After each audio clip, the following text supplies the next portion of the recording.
상처와 복수, 그리고 인생에서 진짜 이기는 법. 사람은 상처를 받으면 잊지 않습니다. 문제는 그 상처가 인생을 망치기 시작할 때입니다. 복수하고 싶었던 적 없으셨습니까? 밤에 잠이 오지 않아 천장만 바라보며 그 사람의 얼굴을 떠올리고 어떻게든 똑같이 되갚아주고 싶었던 그 감정 말입니다. 오늘은 그 복수를 어떻게 해야 하는지 이야기하겠습니다. 망하지 않고 오히려 이기는 방법으로 말입니다. 나는 수십 년간 사람들을 지켜봤습니다. 상처받은 사람들이 어떻게 무너지는지, 또 어떻게 일어서는지를, 그리고 한 가지를 알게 되었습니다. 복수에 성공한 사람은 많지만, 복수 후에 행복한 사람은 거의 없다는 것을. 왜 그럴까요? 그것은 복수라는 것이 본질적으로 과거를 향해 있기 때문입니다. 과거를 응징하는 동안 미래는 사라집니다. 오늘 이 시간, 당신에게 필요한 것은 상처를 씻어내는 방법이 아니라 상처를 딛고 서는 방법입니다. 인간은 왜 상처를 잊지 못하는가? 인간의 뇌는 고통을 기억하도록 설계되어 있습니다. 생존을 위해서입니다. 뜨거운 불에 손을 댄 아이는 그 고통을 잊지 않고 다시는 그곳에 손을 대지 않습니다. 이것은 본능입니다. 그런데 문제는 물리적 상처는 아물지만 마음의 상처는 곱는다는 것입니다. 배신당한 기억, 무시당한 순간, 모욕받은 그날의 공기까지도 우리는 생생하게 기억합니다. 그리고 그 기억은 시간이 지날수록 더 선명해집니다. 마치 상처에 소금을 뿌리듯 우리는 스스로 그 기억을 반복해서 떠올립니다. 왜 그럴까요? 그것은 우리가 공정함을 갈구하기 때문입니다. 인간은 본능적으로 균형을 원합니다. 누군가 나에게 해를 입혔다면 그 사람도 같은 고통을 받아야 한다고 생각합니다. 이것이 복수심의 뿌리입니다. 하지만 여기서 우리가 놓치는 것이 있습니다. 상처를 준 사람은 이미 당신을 잊었을지 모른다는 사실입니다. 그 사람은 아무렇지 않게 일상을 살아가고 있을지 모릅니다. 반면 당신은 그 사람을 잊지 못해 밤잠을 설치고 있습니다. 이것이 첫 번째 불공평입니다. 두 번째 불공평은 이것입니다. 당신이 복수를 꿈꾸는 동안 당신의 인생은 멈춰 있다는 것입니다. 시간은 흐르고 기회는 지나가고 사람들은 떠나갑니다. 그런데 당신은 여전히 그 자리에서 과거의 상처를 붙들고 서 있습니다. 나는 이런 사람들을 많이 봤습니다. 10년 전 일을 마치 어제 일처럼 이야기하는 사람들을.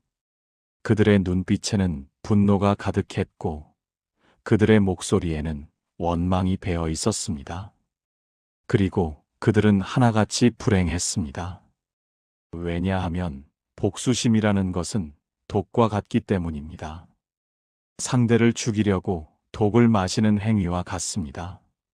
결국 죽는 것은 자기 자신입니다. 그렇다면 우리는 어떻게 해야 할까요? 먼저 상처를 인정해야 합니다.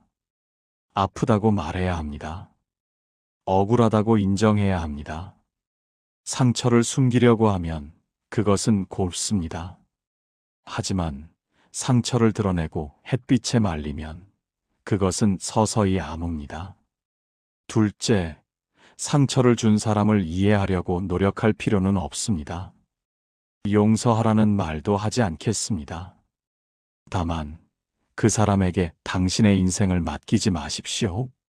그 사람은 당신 인생의 주인공이 아닙니다. 조연도 아닙니다. 그저 지나간 장면의 엑스트라일 뿐입니다. 셋째, 그리고 이것이 가장 중요한데, 상처는 잊히는 것이 아니라 자리를 옮기는 것입니다. 가슴 한가운데에서 구석으로, 그리고 언젠가는 서랍 깊숙한 곳으로 완전히 사라지지는 않지만 더 이상 당신을 지배하지 않는 그런 자리로 말입니다. 분노가 인생을 어떻게 망치는가? 분노는 인간의 가장 원초적인 감정입니다.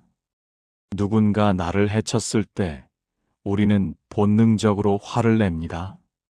이것은 자연스러운 반응입니다. 문제는 그 분노를 어떻게 다루느냐입니다. 분노를 제대로 다루지 못하면 그것은 당신의 인생을 서서히 갉아먹습니다. 마치 녹이 쇠를 부식시키듯이 말입니다. 내가 본 사람들 중에는 분노 때문에 모든 것을 잃은 사람들이 있었습니다. 직장을 잃고, 가족을 잃고, 친구를 잃고, 결국 자기 자신마저 잃었습니다. 그들의 공통점은 무엇이었을까요? 바로 분노를 정당화했다는 것입니다. 내가 화낼 만하지 않은가? 저 사람이 잘못했는데 내가 왜 참아야 하는가? 나는 억울한 사람이다. 화낼 권리가 있다. 맞습니다. 당신에게는 화낼 권리가 있습니다. 하지만 권리가 있다고 해서 그것을 행사하는 것이 현명한 것은 아닙니다. 분노는 순간에 힘을 줍니다. 하지만 그 힘은 오래가지 못합니다. 마치 폭죽과 같습니다.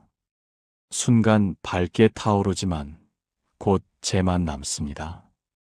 그리고 더 큰 문제는 분노는 판단력을 흐리게 만든다는 것입니다. 화가 난 상태에서 내린 결정들을 떠올려 보십시오. 얼마나 많은 후회를 낳았습니까? 하지 말았어야 할 말을 했고, 보내지 말았어야 할 메시지를 보냈고, 끊지 말았어야 할 관계를 끊었습니다. 분노는 당신을 약하게 만듭니다. 아이러니하게도 분노는 힘처럼 느껴지지만 실제로는 약함의 표현입니다.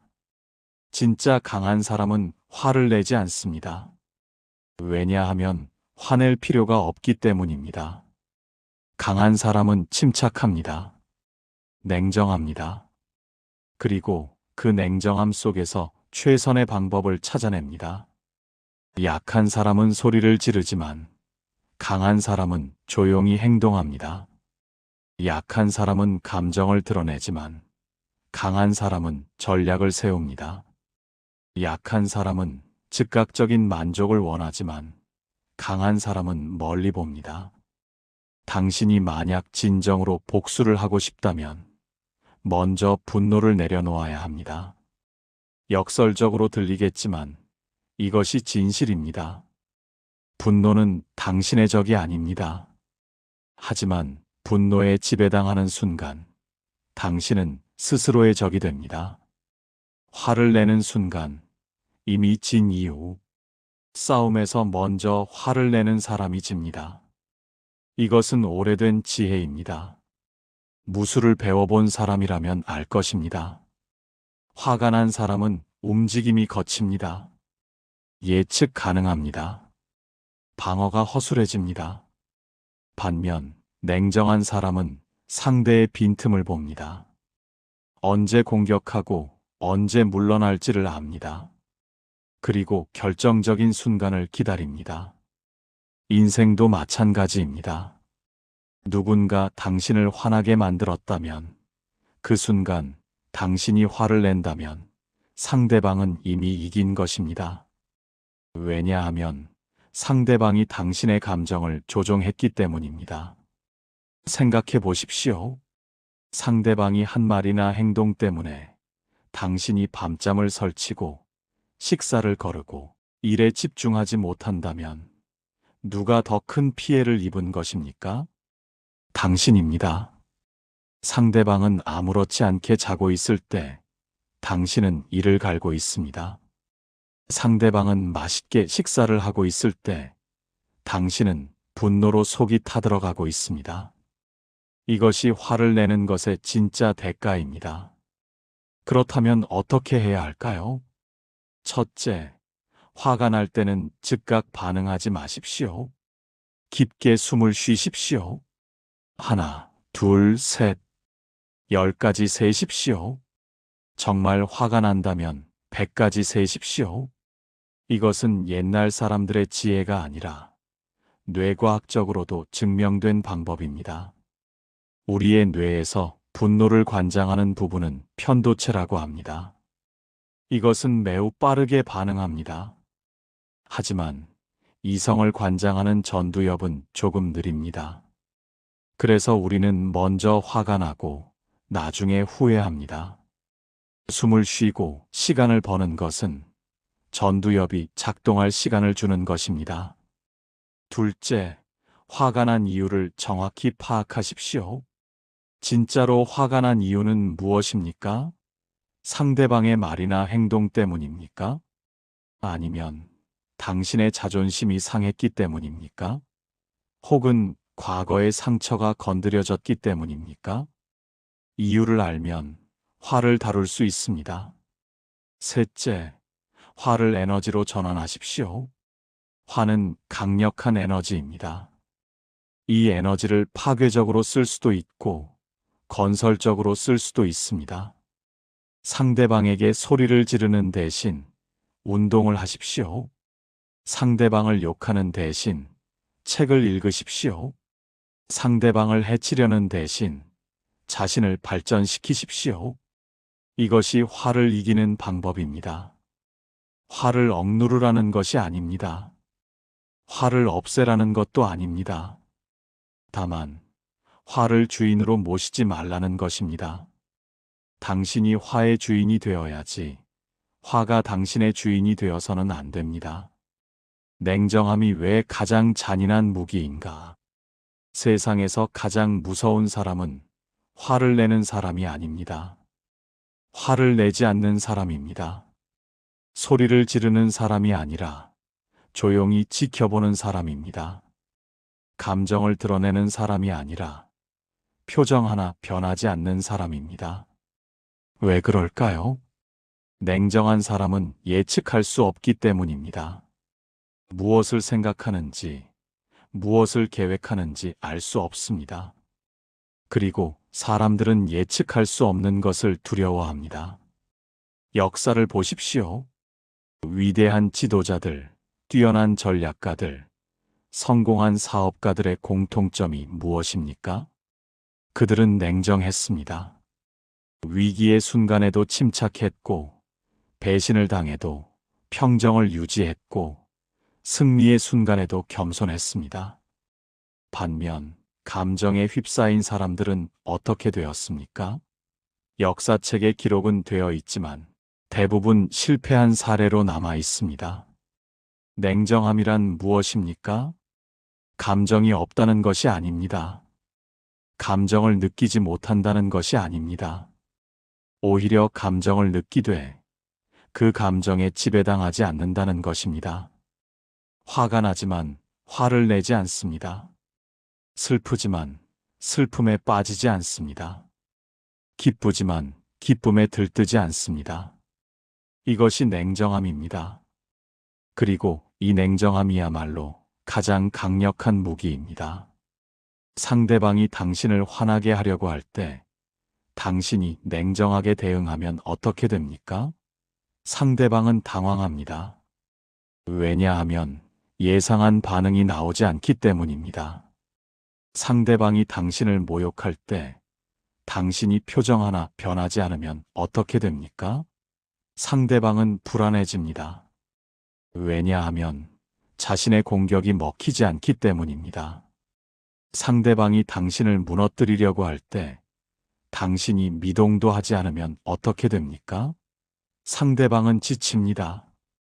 왜냐하면 아무리 공격해도 소용이 없기 때문입니다. 이것이 냉정함의 힘입니다. 물론 쉽지 않습니다. 냉정함을 유지하는 것은 말처럼 쉬운 일이 아닙니다. 특히 상처가 깊을 때, 모욕이 심할 때, 배신이 충격적일 때는 더욱 그렇습니다. 하지만 바로 그럴 때일수록 냉정해야 합니다. 폭풍우가 몰아칠 때 나무는 휘청거리지만 부러지지 않습니다. 왜냐하면 뿌리가 깊기 때문입니다. 냉정함은 바로 그 뿌리와 같습니다. 그렇다면 어떻게 냉정함을 기를 수 있을까요? 첫째, 거리를 두는 연습을 하십시오. 상황과 나 사이에, 감정과 나 사이에 거리를 두십시오. 마치 영화를 보듯이 자신을 제3자의 시선으로 바라보십시오. 그러면 좀 더 객관적으로 볼 수 있습니다. 둘째, 호흡을 조절하십시오. 화가 날 때 호흡은 빨라집니다. 반대로 호흡을 천천히 하면 화가 가라앉습니다. 이것은 단순한 기술이지만 매우 효과적입니다. 셋째, 반복적으로 훈련하십시오. 냉정함은 근육과 같습니다. 쓰지 않으면 약해지고 쓸수록 강해집니다. 작은 일에서부터 냉정함을 연습하십시오. 그러면 큰일이 닥쳤을 때도 냉정함을 유지할 수 있습니다. 기억하십시오. 화를 내는 것은 쉽습니다. 아이도 할 수 있습니다. 하지만 냉정함을 유지하는 것은 어렵습니다. 성숙한 어른만이 할 수 있습니다. 당신이 만약 진정으로 강해지고 싶다면 냉정해지십시오. 당신이 만약 진정으로 복수하고 싶다면 냉정해지십시오. 왜냐하면 냉정함이야말로 가장 잔인한 무기이기 때문입니다. 지식과 독서가 복수가 되는 이유. 책을 읽는 사람과 읽지 않는 사람의 차이는 무엇일까요? 단순히 아는 것이 많고 적음의 차이가 아닙니다. 보는 눈의 차이입니다. 책을 읽지 않는 사람은 자신의 경험만으로 세상을 봅니다. 하지만 책을 읽는 사람은 수천 년의 지혜로 세상을 봅니다. 한 사람의 인생은 짧지만 책은 수많은 사람들의 인생을 담고 있습니다. 그리고 이것이 복수와 무슨 관계가 있냐고 물으신다면 깊은 관계가 있다고 답하겠습니다. 상처를 받았을 때 우리는 고립됩니다. 세상에 나 혼자만 이런 일을 겪는 것 같고 아무도 나를 이해하지 못할 것 같습니다. 이 고립감이 분노를 키웁니다. 하지만 책을 읽으면 알게 됩니다. 나와 같은 일을 겪은 사람이 이미 수없이 많았다는 것을, 그리고 그들이 어떻게 그 상황을 헤쳐나갔는지를 볼 수 있습니다. 이것은 큰 위로가 됩니다. 동시에 큰 힘이 됩니다. 책은 당신에게 선택지를 줍니다. 당신이 직접 부딪혀서 배우는 것도 좋지만 다른 사람의 실수를 통해 배우는 것이 더 현명합니다. 책은 바로 그런 기회를 제공합니다. 복수를 꿈꾸는 사람들의 실패를 책에서 볼 수 있습니다. 어떻게 그들이 복수에 성공했지만 결국 불행해졌는지를, 어떻게 복수가 더 큰 비극을 낳았는지를, 동시에 책은 더 나은 길을 보여줍니다. 어떻게 상처를 딛고 일어선 사람들이 있었는지를, 어떻게 복수 대신 성공을 선택한 사람들이 있었는지를, 그리고 무엇보다 책은 당신을 현명하게 만듭니다. 현명한 사람은 같은 실수를 반복하지 않습니다. 현명한 사람은 사람을 봅니다. 누가 진심인지, 누가 거짓인지, 누가 믿을 만한지, 누가 조심해야 할지를. 책을 많이 읽은 사람은 교활한 사람들의 패턴을 압니다. 그들이 어떤 말을 하고 어떤 행동을 하는지를. 그래서 미리 피할 수 있습니다. 또한 책은 당신의 언어를 바꿉니다. 아는 것이 많은 사람은 말이 다릅니다. 표현이 풍부하고 논리가 명확하고 설득력이 있습니다. 이것은 큰 힘입니다. 말의 힘을 과소평가하지 마십시오. 역사를 바꾼 것은 종종 칼이 아니라 말이었습니다. 당신이 억울한 일을 당했을 때 소리를 지르며 화를 내는 것보다 논리적이고 명확하게 사실을 전달하는 것이 훨씬 효과적입니다. 그리고 그 능력은 책을 통해 길러집니다. 게다가 책은 당신의 마음을 다스려 줍니다. 화가 날 때 책을 읽으십시오. 그러면 분노가 가라앉습니다. 왜냐하면 다른 생각에 집중하게 되기 때문입니다. 슬플 때 책을 읽으십시오. 그러면 위로를 받습니다. 왜냐하면 책 속에는 당신보다 더 힘든 일을 겪은 사람들의 이야기가 있기 때문입니다. 외로울 때 책을 읽으십시오. 그러면 저자와 대화하게 됩니다. 비록 그 저자가 100년 전에 죽었을지라도 그의 생각은 책을 통해 당신에게 말할 겁니다. 그렇다면 어떤 책을 읽어야 할까요? 철학책을 읽으십시오. 인간의 본질에 대해, 삶의 의미에 대해 생각하게 될 것입니다. 역사책을 읽으십시오. 같은 일이 반복된다는 것을, 그리고 역사는 결국 정의로운 편으로 흐른다는 것을 배울 것입니다. 전기를 읽으십시오. 위대한 사람들도 실패했고, 배신당했고, 좌절했다는 것을. 하지만 그들이 어떻게 일어섰는지를 볼 것입니다. 고전을 읽으십시오. 수백 년, 수천 년을 살아남은 책에는 이유가 있습니다. 그것은 진리를 담고 있기 때문입니다. 책을 읽는다고 해서 당장 인생이 바뀌지는 않습니다. 하지만 책은 서서히, 조용히, 깊숙이 당신을 변화시킵니다. 그리고 어느 날 당신은 깨닫게 될 것입니다. 예전에 나를 화나게 했던 일들이 이제는 별것 아니라는 것을, 예전에 나를 상처 줬던 사람들이 이제는 불쌍하다는 것을. 이것이 지식의 힘입니다. 이것이 독서의 복수입니다. 당신이 현명해지는 것, 그것이 가장 우아한 복수입니다. 한 걸음 물러나는 사람만이 보게 되는 것. 그림을 감상할 때 너무 가까이 다가가면 무엇이 보입니까? 물감 자국, 붓터치, 캔버스의 질감. 하지만 그림 자체는 보이지 않습니다. 조금 물러서야 합니다. 그래야 전체가 보입니다. 무엇을 그린 것인지, 화가가 무엇을 말하고 싶었는지가 보입니다. 인생도 마찬가지입니다. 문제 속에 파묻혀 있을 때는 문제만 보입니다. 상처에 집착할 때는 상처만 보입니다. 하지만 한 걸음 물러서면 다른 것들이 보이기 시작합니다. 해결책이 보이고, 다른 길이 보이고, 더 큰 그림이 보입니다. 한 걸음 물러선다는 것은 도망가는 것이 아닙니다. 오히려 더 잘 보기 위해서, 더 현명하게 대처하기 위해서 거리를 두는 것입니다. 권투 선수들을 보십시오. 끊임없이 움직입니다. 앞으로 다가갔다가 뒤로 물러섭니다. 왜 그럴까요? 상대의 공격을 피하고 더 나은 각도를 찾기 위해서입니다. 인생에서도 마찬가지입니다. 상대방이 당신을 공격할 때 맞받아 싸우는 것만이 답은 아닙니다. 때로는 물러서는 것이 더 현명합니다. 물러서서 상황을 파악하고 최선의 대응을 찾는 것입니다. 하지만 많은 사람들이 이것을 약함으로 오해합니다. 내가 물러서면 상대방이 이긴 거 아닌가? 내가 참으면 상대방이 나를 만만하게 보지 않을까? 아닙니다. 진짜 강한 사람은 물러설 줄 압니다.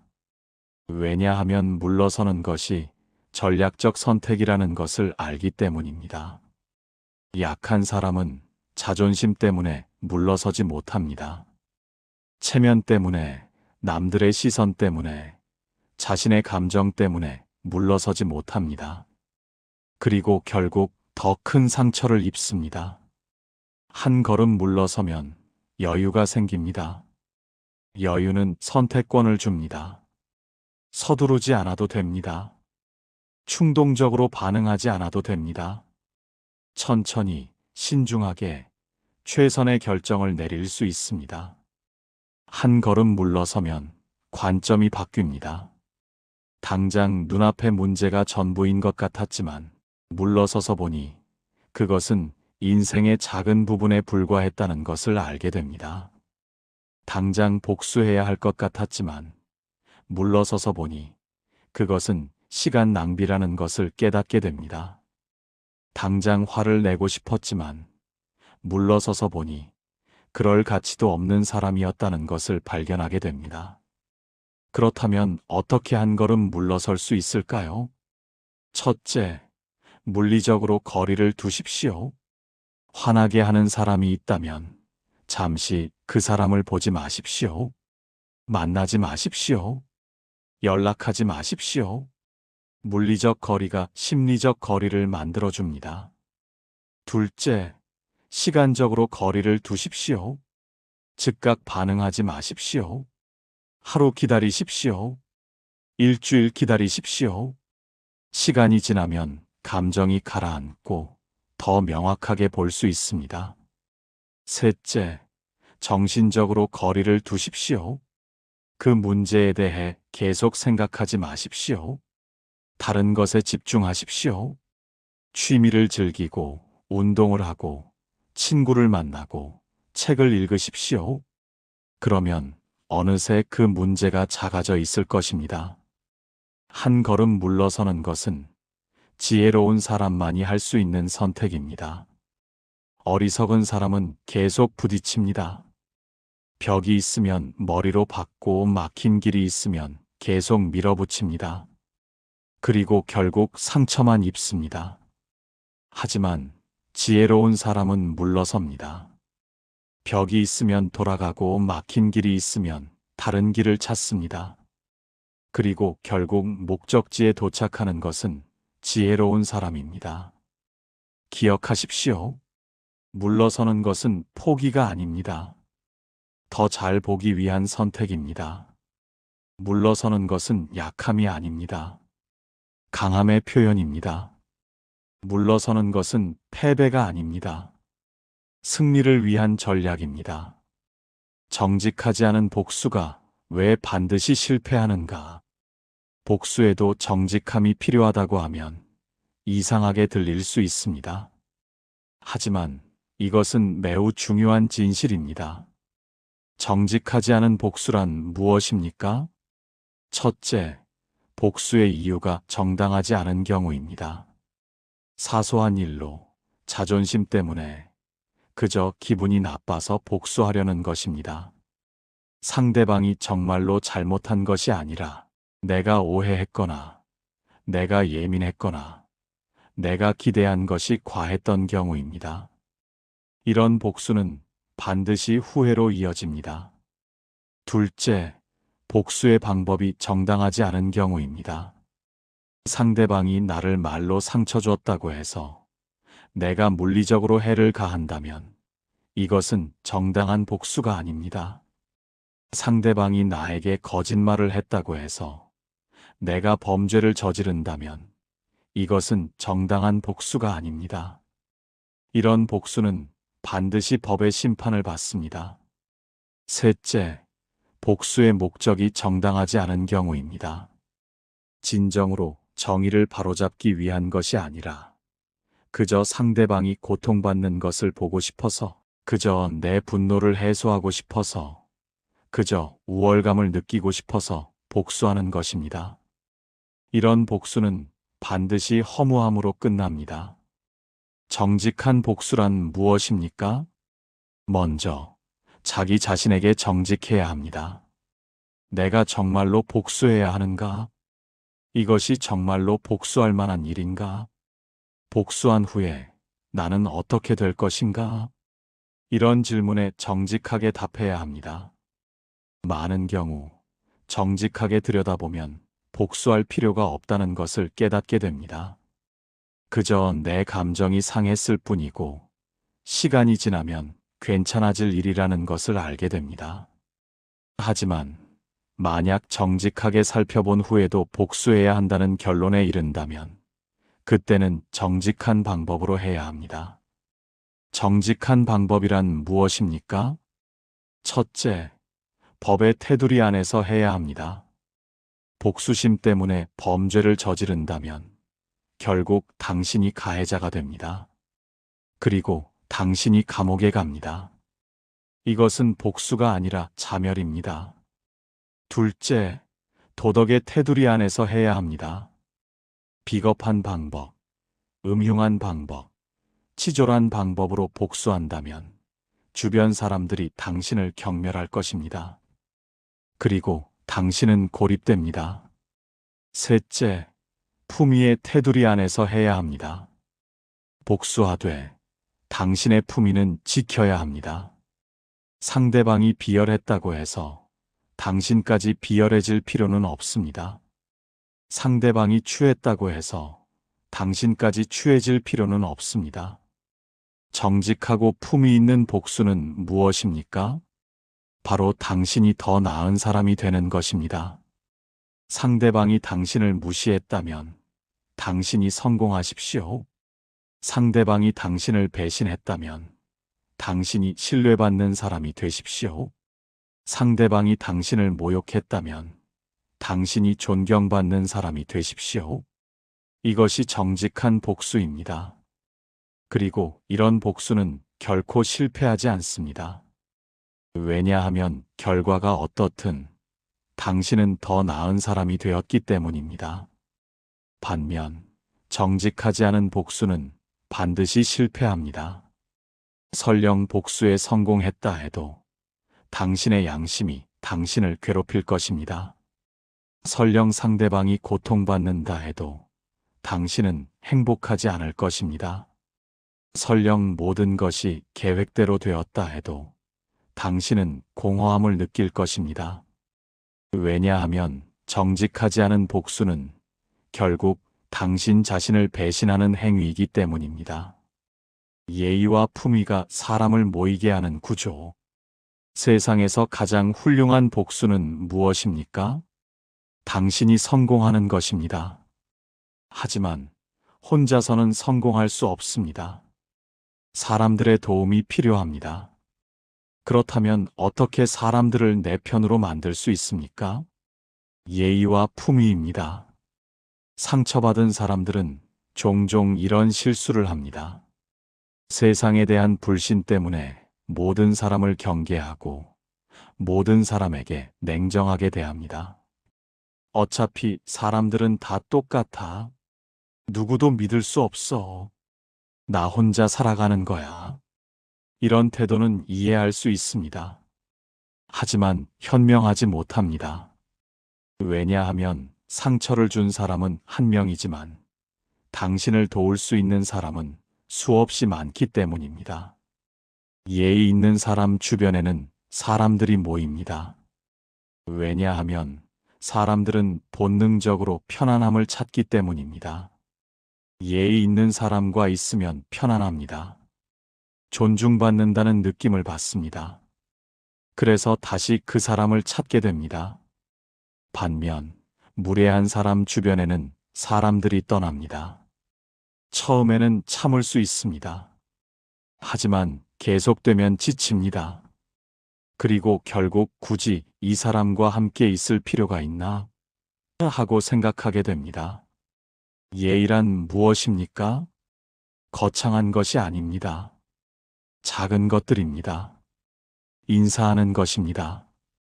먼저 안녕하세요 하고 말을 거는 것입니다. 감사하는 것입니다. 고맙습니다 하고 말하는 것입니다. 사과하는 것입니다. 잘못했을 때 죄송합니다 하고 인정하는 것입니다. 이런 작은 것들이 모여서 당신의 품위를 만듭니다. 품위 있는 사람은 어떤 상황에서도 품위를 잃지 않습니다. 화가 나도 소리를 지르지 않습니다. 억울해도 변명하지 않습니다. 상처받아도 복수심을 드러내지 않습니다. 이것이 쉽습니까? 아닙니다. 매우 어렵습니다. 하지만 바로 그렇기 때문에 가치가 있습니다. 누구나 할 수 있는 것은 특별하지 않습니다.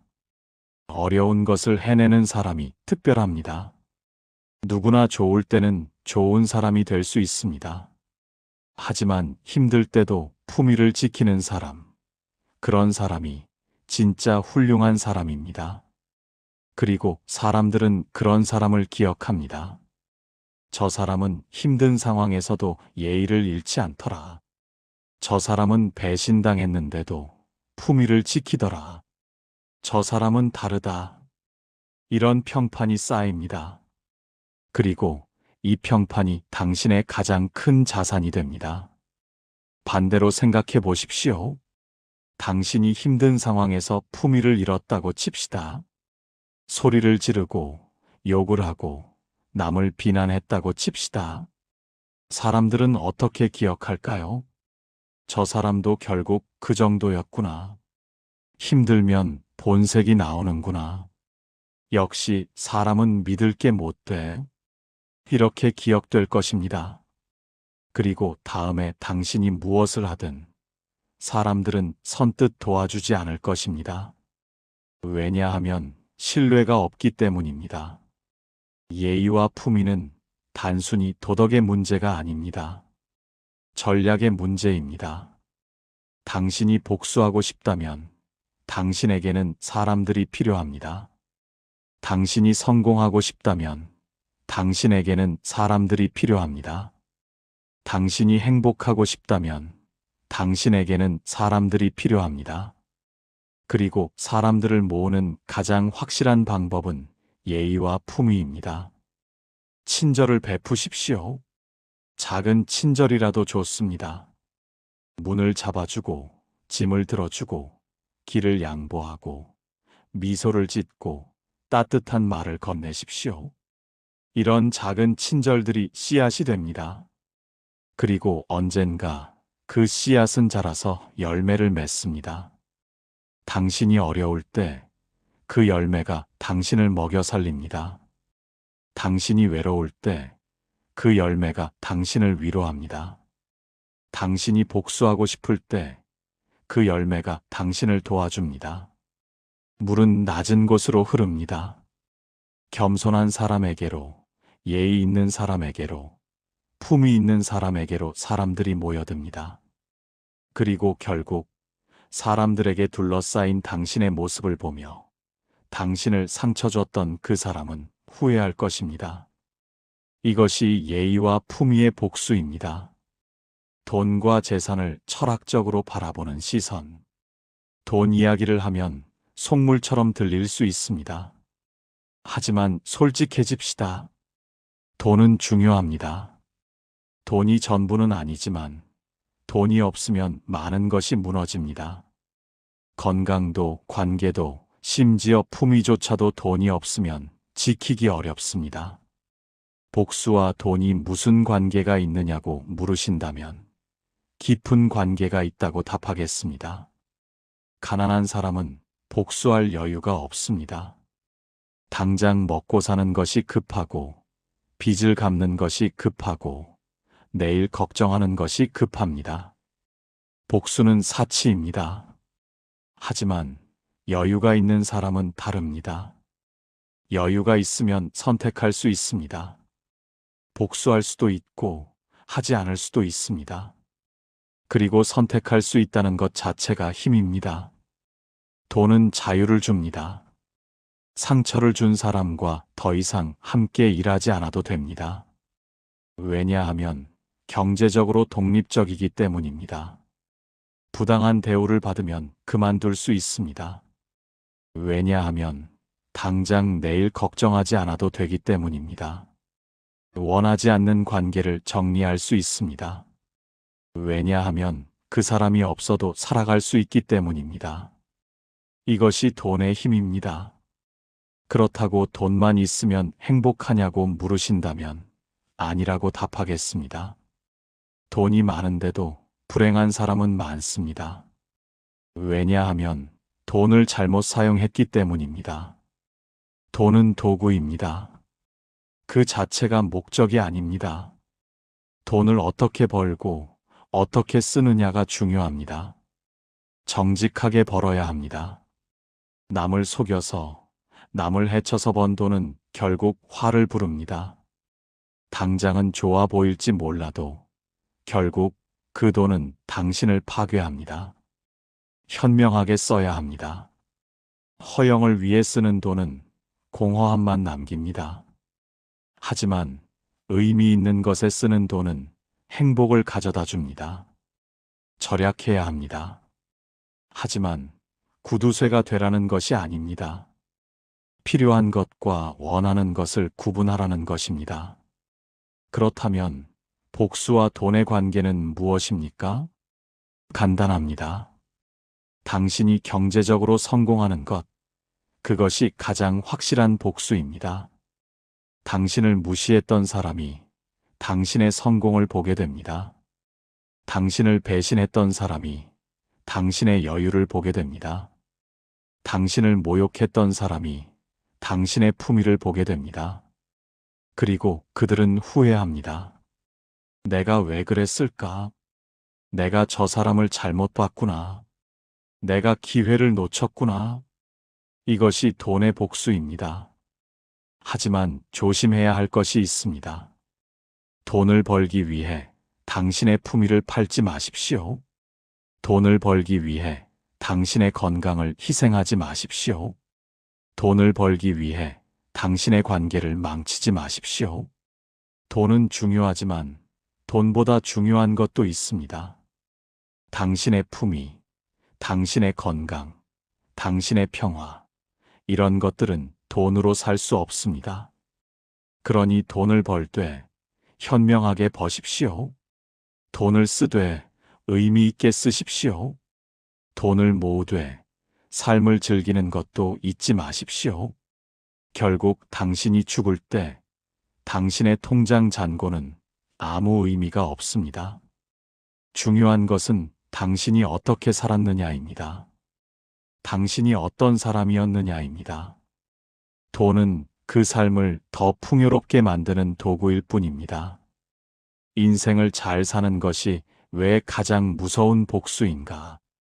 이제 핵심으로 들어가겠습니다. 최고의 복수는 무엇입니까? 상대방을 망치는 것이 아닙니다. 상대방에게 고통을 주는 것이 아닙니다. 상대방이 후회하게 만드는 것조차 아닙니다. 최고의 복수는 당신이 행복해지는 것입니다. 왜냐하면 당신이 행복하면 상대방은 더 이상 당신에게 영향을 미칠 수 없기 때문입니다. 생각해 보십시오. 당신이 상대방에게 복수하기 위해 시간과 에너지를 쏟는 동안 당신의 인생은 정체되어 있습니다. 하지만 당신이 그 시간과 에너지를 자신에게 투자한다면 당신은 성장합니다. 당신은 발전합니다. 당신은 새로운 기회를 만납니다. 당신은 새로운 사람들을 만납니다.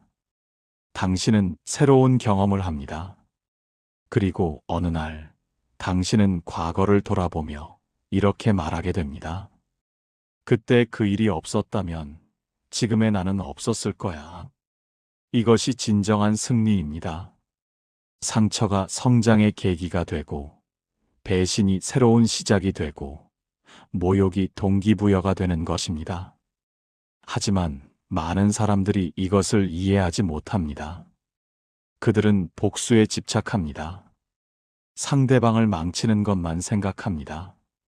그리고 설령 복수에 성공했다 해도 행복하지 않습니다. 왜냐하면 복수는 과거를 향해 있기 때문입니다. 과거는 바꿀 수 없습니다. 이미 일어난 일입니다. 아무리 복수해도 그 일은 없었던 일이 되지 않습니다. 하지만 미래는 다릅니다. 미래는 당신이 만들 수 있습니다. 당신이 선택할 수 있습니다. 당신이 바꿀 수 있습니다. 그렇다면 어디에 집중해야 합니까? 과거입니까? 미래입니까? 답은 명백합니다. 인생을 잘 산다는 것은 무엇입니까? 돈을 많이 버는 것입니까? 그것도 일부입니다. 유명해지는 것입니까? 그것도 일부입니다. 권력을 갖는 것입니까? 그것도 일부입니다. 하지만 진정으로 잘 산다는 것은 이것입니다. 매일 아침 거울을 보며 자신에게 당당할 수 있는 것입니다. 밤에 잠자리에 들 때 후회 없이 잠들 수 있는 것입니다. 주변 사람들에게 존경받는 것입니다. 자신이 하는 일에 의미를 느끼는 것입니다. 사랑하는 사람들과 시간을 보내는 것입니다. 이것이 잘 사는 것입니다. 그리고 이렇게 사는 사람을 보면 상처를 줬던 사람은 어떻게 됩니까? 후회합니다. 내가 왜 저 사람을 그렇게 대했을까? 내가 저 사람을 잃었구나. 내가 기회를 놓쳤구나. 이것이 가장 무서운 복수입니다. 당신은 아무것도 하지 않았습니다. 그저 잘 살았을 뿐입니다. 하지만 그것만으로도 상대방은 고통받습니다. 왜냐하면 상대방은 당신이 무너질 것이라고 기대했기 때문입니다. 당신이 실패할 것이라고 생각했기 때문입니다. 당신이 불행할 것이라고 바랐기 때문입니다. 하지만 당신은 그 반대로 갔습니다. 당신은 일어섰습니다. 당신은 성공했습니다. 당신은 행복해졌습니다. 이것보다 더 강력한 복수가 어디 있습니까? 그리고 무엇보다 이 복수는 당신을 파괴하지 않습니다. 다른 복수는 당신에게도 상처를 줍니다. 당신의 품위를 떨어뜨리고 당신의 시간을 낭비하고 당신의 에너지를 소모합니다.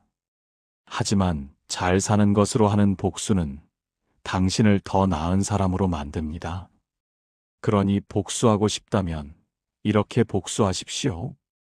더 건강해지십시오. 더 현명해지십시오. 더 성공하십시오. 더 행복해지십시오.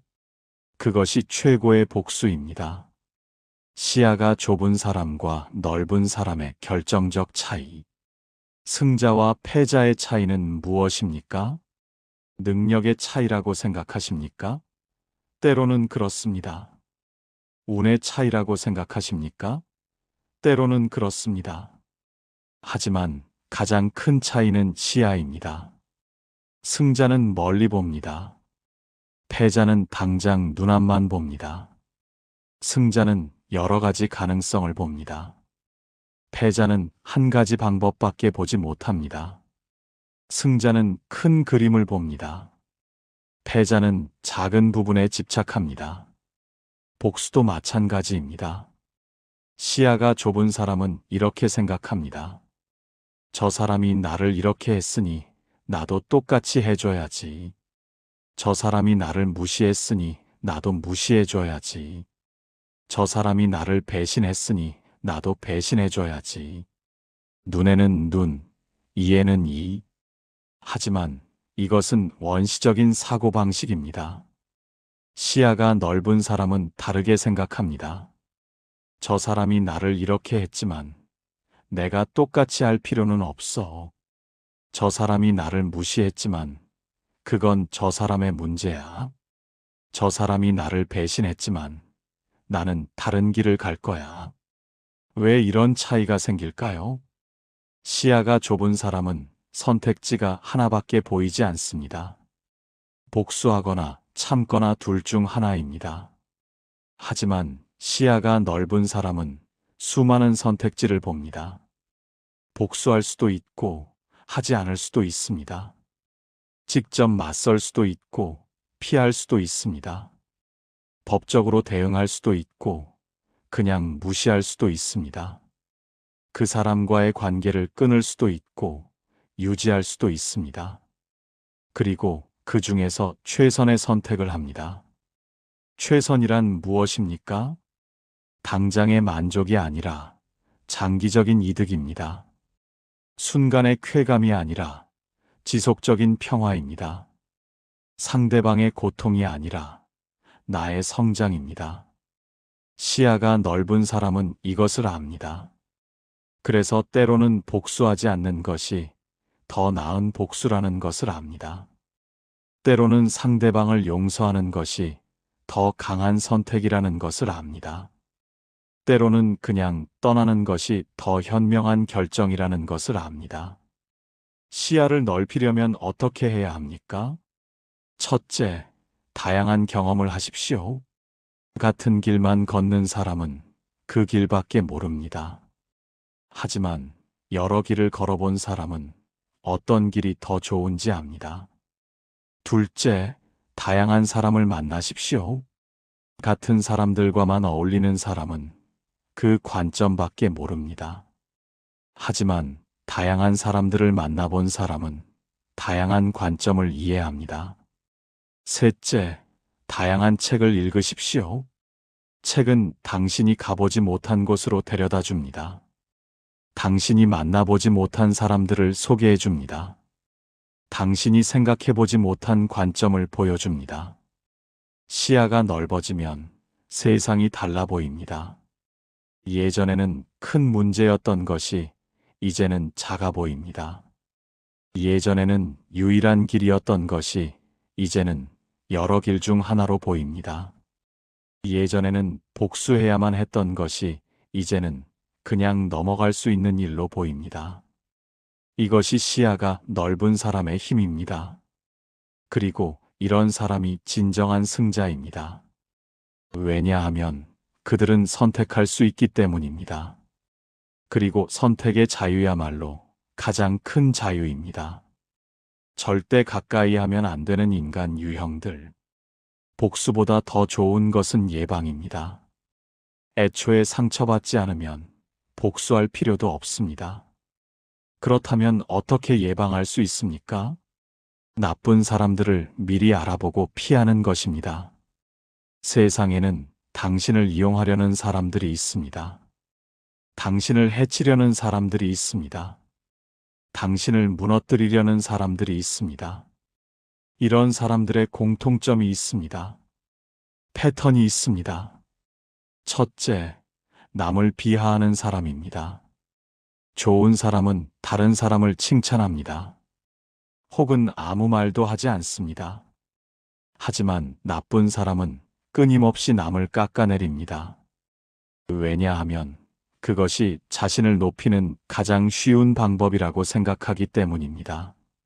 이런 사람과 함께 있으면 언젠가 당신도 그 대상이 됩니다. 둘째, 말과 행동이 다른 사람입니다. 내가 도와줄게 하고는 도와주지 않습니다. 연락할게 하고는 연락하지 않습니다. 다음에 내가 살게 하고는 절대 사지 않습니다. 이런 사람은 신뢰할 수 없습니다. 중요한 순간에 당신을 배신할 사람입니다. 셋째, 자기 자랑만 하는 사람입니다. 나는 이런 사람을 알아. 나는 돈이 많아. 나는 이런 일도 해봤어. 진짜 대단한 사람은 자랑하지 않습니다. 보면 압니다. 하지만 별것 아닌 사람일수록 자랑을 많이 합니다. 왜냐하면 인정받고 싶기 때문입니다. 넷째, 자기 의견만 옳다고 하는 사람입니다. 대화가 아니라 강의를 합니다. 당신의 말은 듣지 않고 자기 말만 합니다. 틀렸다는 것을 증명해도 인정하지 않습니다. 온갖 핑계와 변명을 늘어놓습니다. 이런 사람과는 대화가 불가능합니다. 다섯째, 거짓말을 자주 하는 사람입니다. 작은 거짓말도 조심해야 합니다. 작은 거짓말을 서슴없이 하는 사람은 큰 거짓말도 할 수 있습니다. 거짓말은 눈덩이와 같습니다. 처음에는 작지만 굴러가면서 점점 커집니다. 여섯째, 책임을 남에게 떠넘기는 사람입니다. 잘 되면 자기 덕분이고 잘못되면 남 탓입니다. 이런 사람과 함께 일하면 언젠가 당신이 희생양이 됩니다. 일곱째, 돈 계산이 분명하지 않은 사람입니다. 항상 지갑을 안 가져왔다고 합니다. 다음에 내가 살게 하고는 절대 사지 않습니다.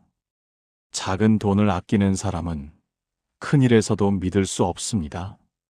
여덟째, 남을 위험에 빠뜨리는 사람입니다. 자신은 안전한 곳에 있으면서 남을 앞에 내세웁니다. 잘 되면 자기 성과로 돌리고 잘못되면 남의 책임으로 돌립니다. 이런 사람이 리더가 되면 조직 전체가 망합니다. 이런 사람들을 어떻게 대해야 합니까? 간단합니다. 피하십시오. 하지만 그 사람과 함께 일해야 하는데요. 최소한의 관계만 유지하십시오. 친해지려고 하지 마십시오. 중요한 일을 맡기지 마십시오. 하지만 그 사람이 친척인데요. 가족이라고 해서 무조건 가까이 할 필요는 없습니다. 거리를 두십시오. 하지만 그 사람을 피하면 다른 사람들이 뭐라고 할까봐 다른 사람들의 시선보다 당신의 평화가 더 중요합니다. 기억하십시오. 나쁜 사람과 시간을 보내는 것은 당신의 인생을 낭비하는 것입니다. 그 시간에 좋은 사람을 만나십시오. 좋은 책을 읽으십시오. 좋은 경험을 하십시오. 인생은 짧습니다. 나쁜 사람들에게 쓸 시간이 없습니다. 결국 복수보다 중요한 단 하나. 이제 거의 끝에 다다랐습니다. 지금까지 복수에 대해, 상처에 대해, 인생에 대해 많은 이야기를 했습니다. 하지만 모든 것을 하나로 요약하면 이것입니다.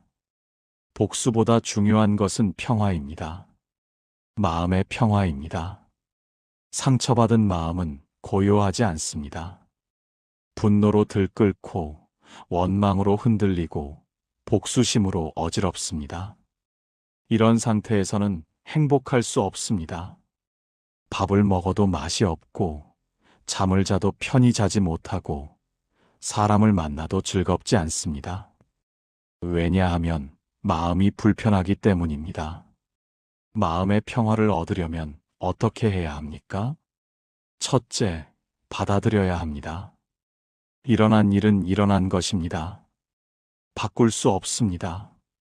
아무리 후회해도, 아무리 원망해도 과거는 바뀌지 않습니다. 그러니 받아들이십시오. 그런 일이 있었다. 아팠다. 하지만 이제는 앞으로 나아가야 한다. 둘째, 내려놓아야 합니다. 복수심을 내려놓으십시오. 원망을 내려놓으십시오. 분노를 내려놓으십시오. 무거운 짐을 계속 지고 가면 지칩니다. 언젠가는 내려놓아야 합니다.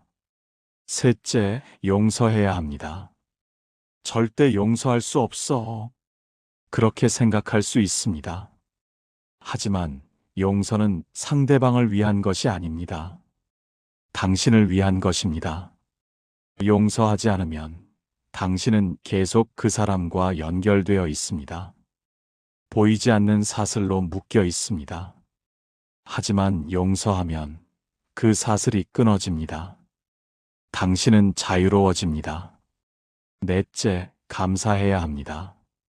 감사? 나를 상처 준 사람에게? 아닙니다. 그 사람에게 감사하라는 것이 아닙니다. 그 경험에 감사하라는 것입니다. 왜냐하면 그 경험이 당신을 더 강하게 만들었기 때문입니다. 더 현명하게 만들었기 때문입니다. 더 깊이 있는 사람으로 만들었기 때문입니다. 상처받지 않은 사람은 타인의 고통을 이해하지 못합니다. 하지만 당신은 이해합니다. 왜냐하면 당신도 겪어봤기 때문입니다. 배신당해 보지 않은 사람은 배신의 아픔을 모릅니다. 하지만 당신은 압니다. 그래서 당신은 절대 남을 배신하지 않습니다. 이것이 상처의 선물입니다. 물론 쉽지 않습니다. 받아들이고 내려놓고 용서하고 감사하는 것은 매우 어려운 일입니다. 하루아침에 되는 것도 아닙니다. 시간이 필요합니다. 하지만 조금씩 천천히 그 방향으로 나아가십시오. 그러면 어느 날 당신은 깨닫게 될 것입니다. 평화가 찾아왔다는 것을, 마음이 고요해졌다는 것을, 더 이상 과거에 묶여 있지 않다는 것을, 그리고 그때 당신은 진정으로 자유로워질 것입니다. 복수로는 이 자유를 얻을 수 없습니다. 오직 평화를 통해서만 얻을 수 있습니다. 긴 이야기였습니다. 하지만 필요한 이야기였습니다. 복수는 인간의 가장 원초적인 욕망 중 하나입니다. 누구나 한 번쯤은 복수하고 싶었던 적이 있을 것입니다. 하지만 오늘 이 시간을 통해 당신이 한 가지만 기억해 주셨으면 합니다. 진정한 복수는 상대방을 무너뜨리는 것이 아니라 당신이 일어서는 것입니다. 진정한 승리는 상대방을 이기는 것이 아니라 당신이 더 나은 사람이 되는 것입니다. 진정한 행복은 복수에서 오는 것이 아니라 평화에서 옵니다. 당신은 선택할 수 있습니다. 과거를 붙들고 살 것인가? 미래를 향해 나아갈 것인가? 분노에 지배당할 것인가? 냉정함을 유지할 것인가? 복수에 집착할 것인가? 성공에 집중할 것인가? 선택은 당신의 것입니다. 하지만 현명한 선택을 하시길 바랍니다. 인생은 한 번뿐입니다. 그 귀한 인생을 복수에 낭비하지 마십시오. 대신 당신을 사랑하는 사람들과 시간을 보내십시오. 당신이 좋아하는 일을 하십시오. 당신의 꿈을 이루십시오. 당신의 가치를 증명하십시오. 그리고 매일 밤 잠자리에 들 때 스스로에게 물어보십시오. 오늘 나는 어제의 나보다 나아졌는가? 만약 그렇다면 당신은 이미 이긴 것입니다. 상처를 준 사람에게 이긴 것이 아닙니다. 더 중요한 것에 이긴 것입니다. 바로 어제의 당신에게 이긴 것입니다. 이것이 진정한 승리입니다. 이것이 진정한 복수입니다. 이것이 진정한 인생입니다. 당신의 앞날에 평화가 함께하기를 바랍니다. 당신이 잘 사는 모습을 보며 당신을 상처 줬던 사람들이 후회하기를 바랍니다. 하지만 무엇보다 당신 스스로 당신의 인생에 자부심을 느끼기를 바랍니다. 오늘도 수고하셨습니다. 내일은 오늘보다 나은 하루가 되기를 바랍니다.